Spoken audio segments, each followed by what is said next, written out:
पाठकों के लिए एक संदेश। इस तरह की पुस्तक को पढ़ने के लिए कई नज़रिए हो सकते हैं। पहला यह है कि आप सीधे अभ्यासों को करना शुरू कर दें, खुद से इनको करना शुरू कर दें और खुद से आजमाने में लग जाएं। मगर यह किताब सेल्फ हेल्प पुस्तिका होने का दावा नहीं करती।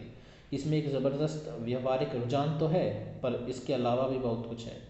दूसरा यह है कि इसे आप सैद्धांतिक रूप से लें, मगर यह विद्वता हासिल करने के लिए भी नहीं है। मैंने कभी भी योग का कोई ग्रंथ पूरी तरह नहीं पढ़ा, मुझे कभी पढ़ने की ज़रूरत भी नहीं पड़ी। मैंने आंतरिक अनुभव को आधार बनाया।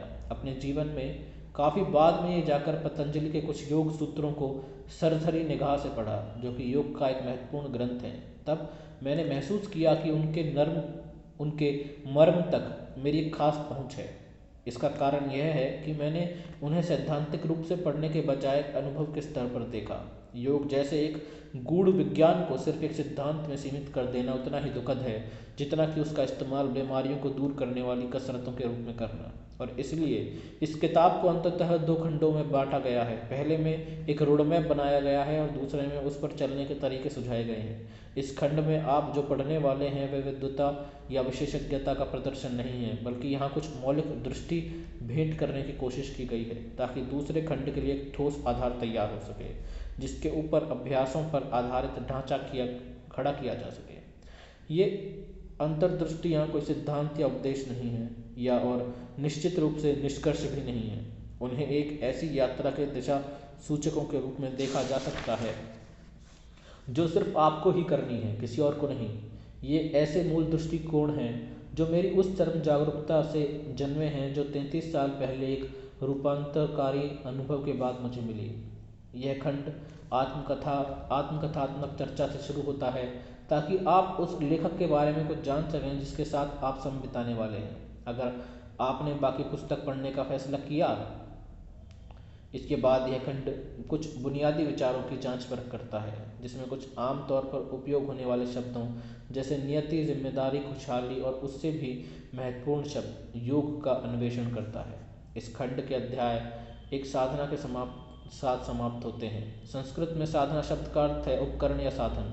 खोज के ये उपकरण आपको एक पाठक के रूप में उन पन्नों में बताए गए विचारों को प्रयोग में लाने का मौका देते हैं, और आप यह भी देख सकते हैं कि यह दृष्टि आपके लिए कारगर हो रही है या नहीं।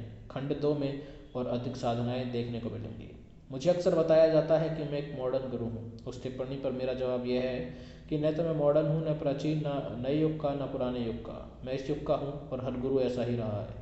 सिर्फ विद्वान पंडित और धर्मशास्त्री प्राचीन या आधुनिक हो सकते हैं।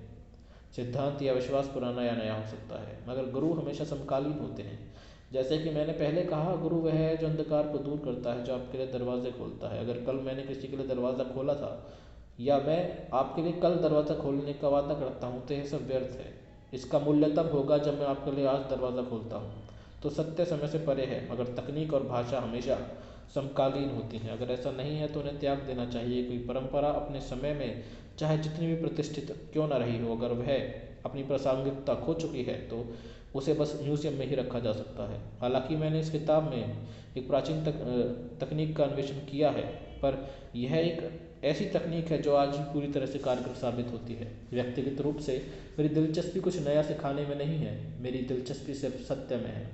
मगर मैं आशा करता हूँ कि अगले खंड में आपको कुछ ऐसे भी पल मिलेंगे जहाँ ये दोनों एक दूसरे से मिलते हुए प्रतीत होंगे, क्योंकि जब यही स्थितियाँ होती हैं, जब कोई दृष्टि आंतरिक स्पष्टता से पैदा होती है और वह ग्रहणशील के सही पल में पाठकों को भेंट की जाती है, तो एक पुरातन सत्य ज़बरदस्त तरीके से रूपांतरणकारी साबित होता है। अचानक वह ताज़ा, जीवंत, प्रदीप्त व नवीन हो जाता है, मानो उसे इतिहास में पहली बार बोला और सुना गया हो।